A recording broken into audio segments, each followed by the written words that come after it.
Welcome sa Tongs TV. Hey, what's up mga Katongs TV? Magandang umaga po sa inyong lahat. Isang magandang araw. Time check tayo mga Katong. Sa 8 AM, July 15 na nga po. Kita nyo ba? Ayan, ito na yung ampalaya natin. Ang ampalaya.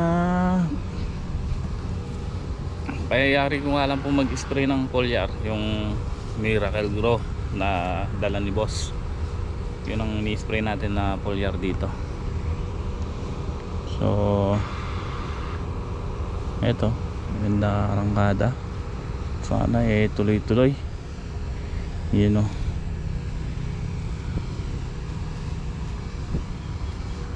Ganda ng talbos niya o. Ikom na ikom.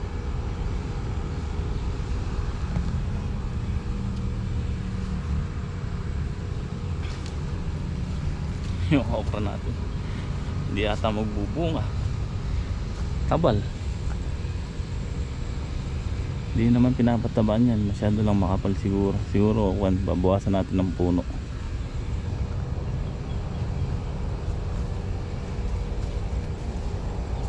Oy, ganda.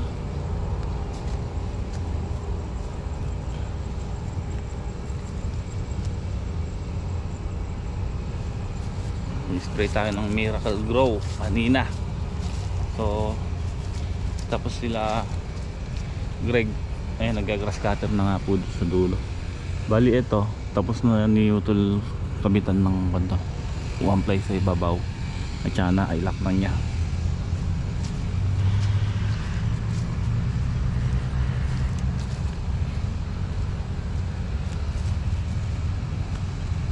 Buti umaraw na at nakuha na yung ulan, solve na yung ating halaman. Mga ilan araw lang uli, 3 araw hindi mula, tapos ulan. Maganda yun para sa halaman.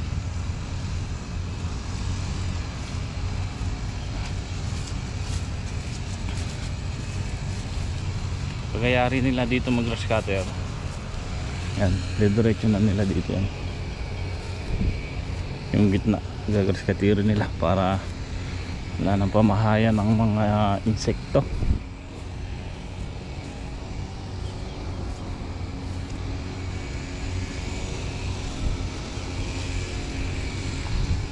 So pinatabaan namin ni Greg kahapon to.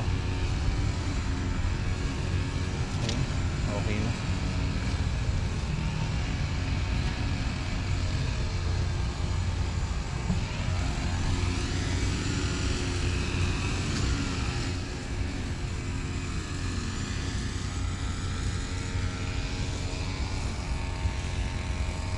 Pinatabaan namin ni Greg kahapon, tapos mga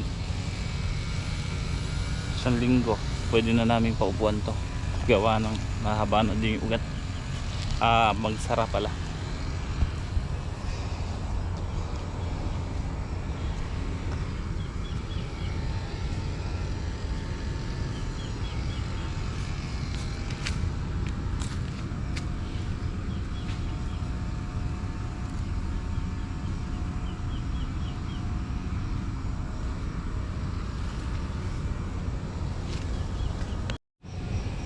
Tutudling ko na to mga Katongs ngayon ito, para tanim na natin yung siling panigang.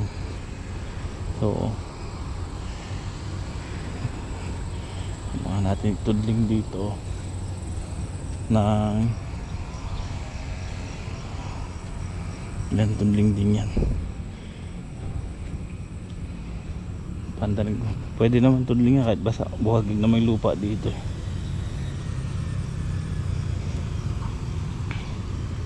Kunin natin yung makina, yung hand tractor. So magkahapon siguro matatapos nila yan, baka hindi abutin. Mamaya ko isprayan ng pang insecticide. So yung palaya natin dito ay nang bumulas ang grafted. Ay inip ako dito,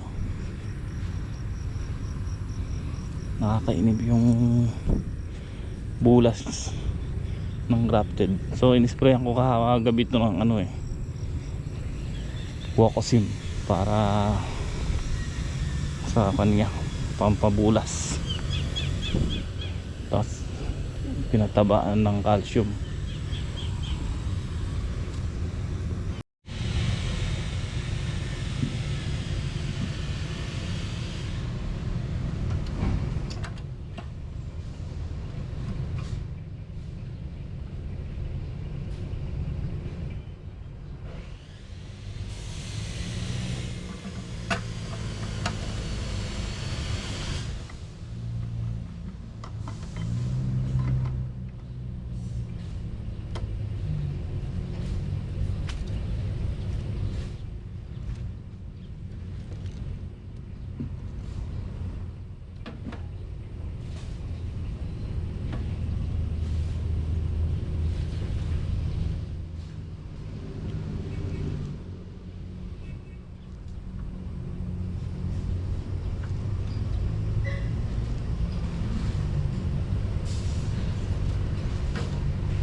Okay, ayan mga katong, bibili lang tayo ng gamit.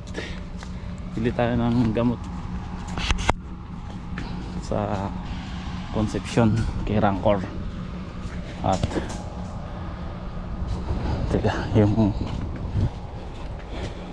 baterya ng GoPro natin baka malobat. So bibili tayo ng gamot para sa ampalaya, tapos talim ng grass cutter.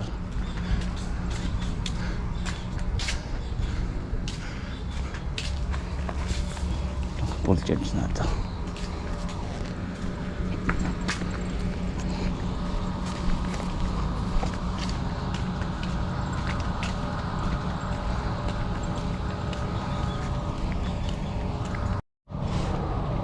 Ito yung inaararo ko mga katong. So, ulitin ko pa yan once na matuyo-tuyo yung gilid para masagad natin ng konti pa yung ito may gilid ng dudling. Ang gagamitin natin nun yung kabiyak gulong na goma para maidikit natin. Mamaya tayo magtutudling.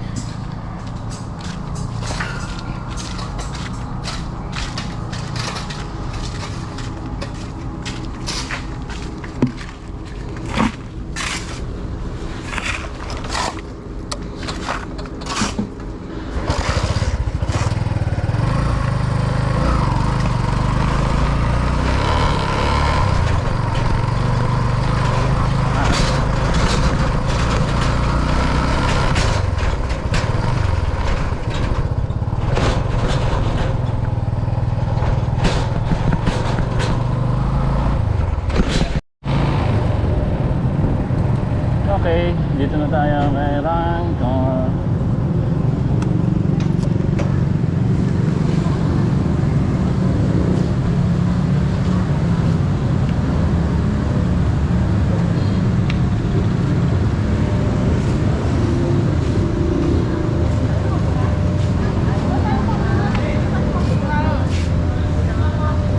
May ali kayo? Ali ka? Hi, vlog. Shout out. Aliga. Aliga. Anong size? Magkano yung malaki? Patuloy kita mo kain na vlog mo. 3,000. Okay, yan po mga katong. Naputol na yung vlog natin kanina to kay Rancor. Kasi nga, lobat din yung, yung baterya ng GoPro. So, shout out na lang po sa mga tindera ni Rancor dyan. Ayan. Kilala na tayo dyan. So, eto, nagtutudling na nga po ako dito sa tataniman natin ng siling panigang. Ito po. Yan lang itudling. Bali, masinsin lang po itudling na yan. Medyo mababa lang naman yan.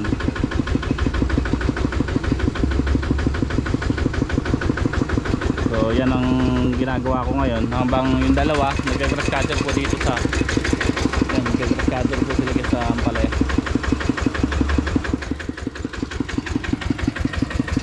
Pahinga lang tayo. Bukas po man, hayaan ko muna medyo matuyo yung lupa doon sa nararo natin kanina doon sa gitna ng ampalaya. Kasi ikukuhan ko, sisingle ko muna yung gulong na ito ikukuhan natin, papalitan natin ang gulong na goma para maidikit natin ng konti sa tudling. Kaso hindi naman natin didikit ng sagad dahil yung ugat nga ng ating halaman nasa baba na. Okay, yan. Maandar na itong ating hand tractor.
Okay, ayan nga po. At tapos ko nang tudlingan yung tataniman natin ng sili. So update ko kayo dito sa ginagrass cutter nila. Ayan o, mukhang matatapos ata. I-sprayan ko kasi ngayon ng pang insecticide kasi nandiyan lahat sa palaya yung insekto niyan.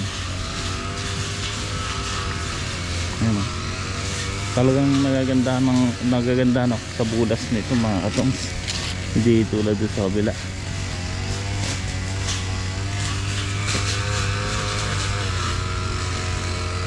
Ayan, ganda.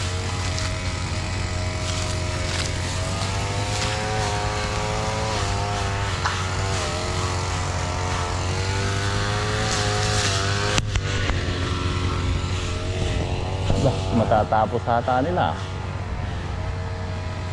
Matapos nila yan, dito naman sila bukas sa malalaki. Yung gitna kasi na ito mga katongs, nakapal na para hindi na umano'y damo, hindi na kumapal na masyado. Ito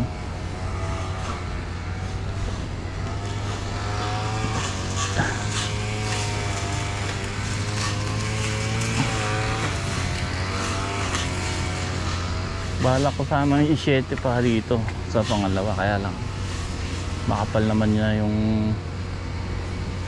yung kan natin yung tanim dito. Ay, lutong, malutong mga kapong.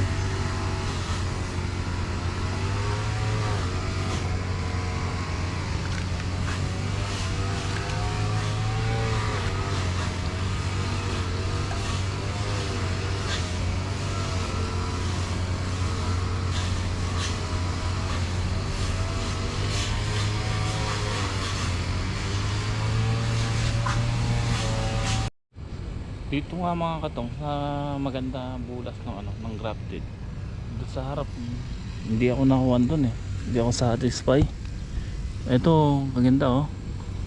Doon sa harap wala akong makitang ganito kalaki pa, puro maliliit pa lang. Iba yung lupa kasi parang nasiksik.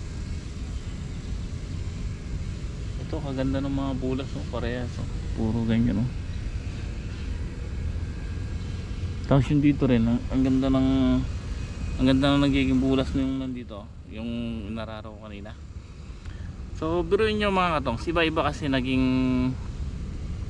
pag tatanim natin or yung yung naging sistema ng bago natin itanim. Ito kasi wala tayong nilagay na paupo, pero tingnan nyo po yung kanya, yung bulas, ang ganda. Grafted po ito wala tayong nilagay na paupo rito. Unahin natin yung harap. Sa harap mga katong, nagpaupo tayo ng Unique 16 at saka calcium at saka natin sa ilalim po yon. Tapos bago natin tinanim yung yung grafted, yung punla. At saka nauna po yung tinanim nyo kasi nung dumating yung punla, nung hapon pa lang napagtanim na kami doon kasi maganda naman yung panahon, umuulan, maambon-ambon. So lumipas yung 2 araw bago kami napagtanim pa rito sa area nito. Dito naman ang ginawa namin dito, halos wala naman na kami pinilagay na paupo kasi may chicken manure sa gilid dyan mga katongs. Dyan nagbubud tayo, bagay yun din naman mga katongs, meron yun. So yun nga lang mga katongs, dahil malaki, mataas kasi yun, tapos mataas na yung tudling, parang hirap siyang bumulas nung nakakarang araw na nag-init or yung talaga matindi sikat ng araw. At nung ko lang po kasi napadukit sa kalabaw kasi nga nakita ko nahihirapan bumulas, kaya pinadukitan natin, pinabawasan yung tudling. So pagdating naman sa ugat wala naman problema kasi hindi naman tinamaan yung ugat, malayo pa. So ngayon tinitignan ko rin nagtataka ako, ang sabi pagka ganyang grafted walang namamarako, matibay. May nakita po kasi ko ron namamarako.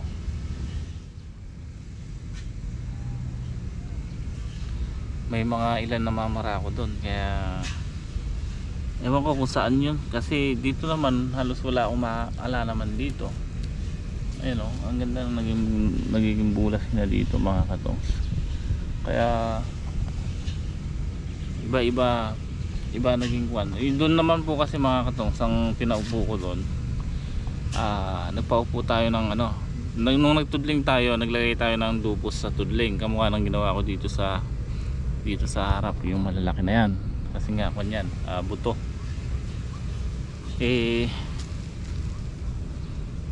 Yun nga po, nung nag-uulan syempre nalusaw yun, kaya tumatalab ngayon sa tinanim natin na yun.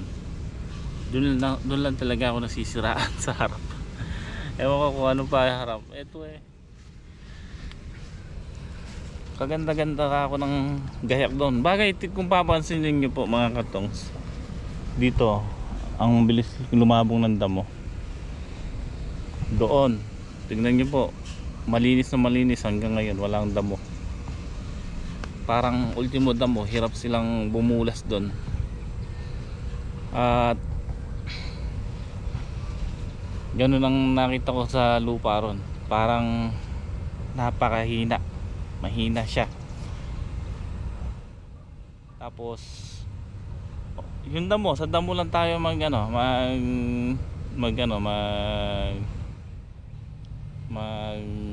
kwan, dahil tingnan nyo po hanggang ngayon ang linis ng lupa ron, walang gano'ng tumutubong damo. Kumpara dito, ayan o, kaya po nagpag-scatter na tayo. Tsaka dito, ayan.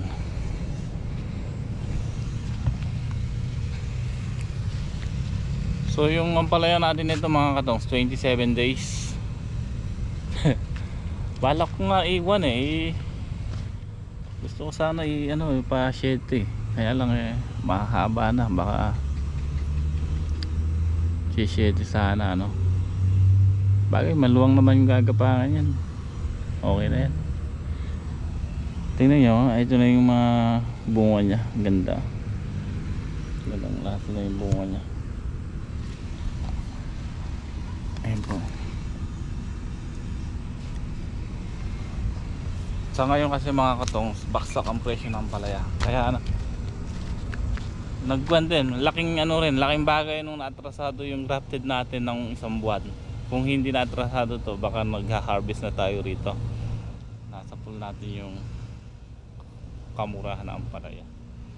Kaya may pag-asa pa tayong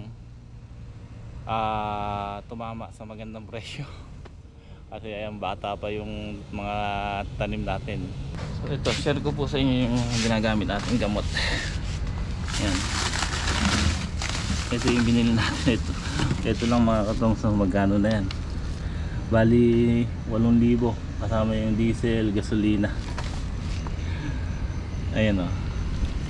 Ito, magpabili na tayo ng malaking alika. Kasi ito maganda to, sa ampalaya talaga to. At pang trips, aphids, fruit fly, cutworm. Tapos ang alternate natin dyan, ito, gold rush. Tapos may halo yan, ito lanet or 7. Basta yung isang pulbos, isang liquid ang spray natin dyan. Ngayon ito yung pang fungicide na isang klase, itong daponil. Ito maganda to mga katong, so ito subok ko na to. At pwede natin ihalo yan dito or dito. Yung pungguran po mga katongs, ang hindi ko po hinahaluan, talagang solo ko rin ini-spray kasi po yun mga katong, copper base. So solo kong ini-spray yun, kaya sa mga nagtatanong, wag nyo na lang po haluan para sigurado. Okay, mag-spray tayo mga katongs. Ngayon gamit natin yung Alika, Lanit, Daconil.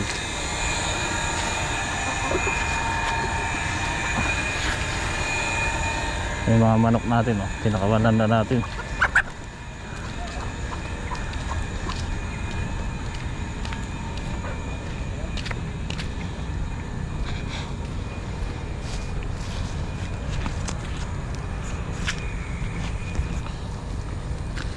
So hindi naman sumisira ng ampalaya yung mga manok, kaya okay na. Kahapon ko pa pinakawalan yun eh. So hindi naman nangangalkal, hindi nanunuka ng bunga, dahon. So maganda rin yun. Nakakatulong pa sila pagka mga insekto, mga paru-paro, kinakain nila.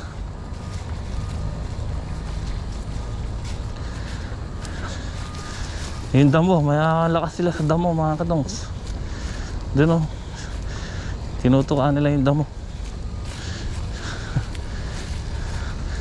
Gagawa tayo ng pugaran nila yan.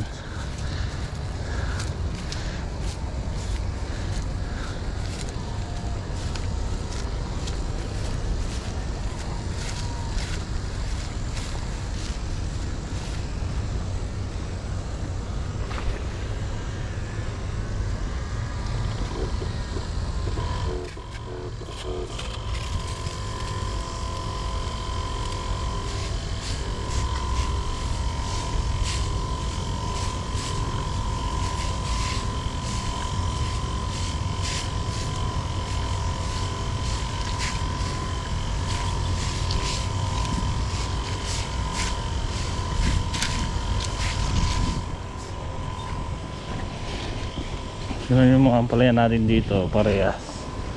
Yan yung sinasabi ko. Ganda naging bulas.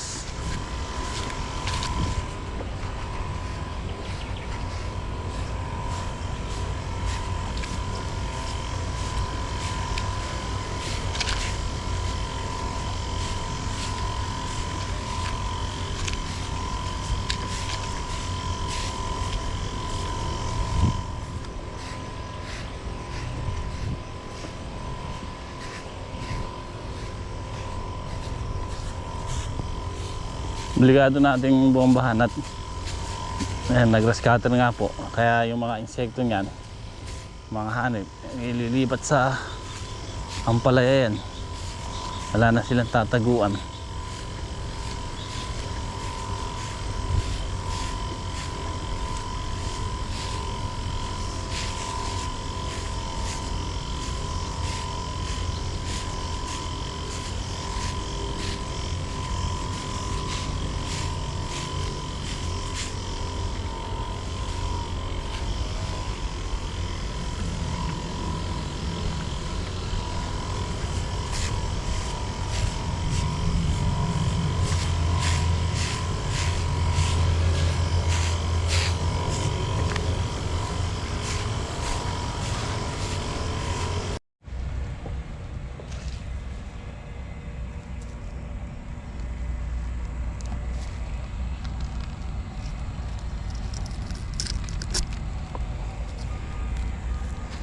Okay, dalawang karga na tayo.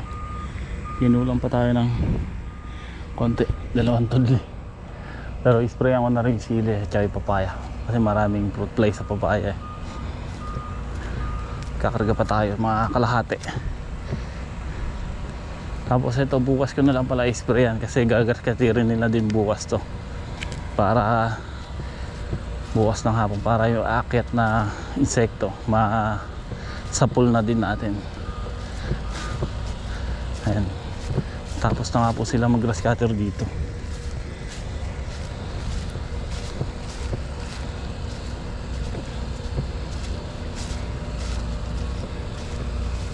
So dito na sila nag-grass cutter ngayon.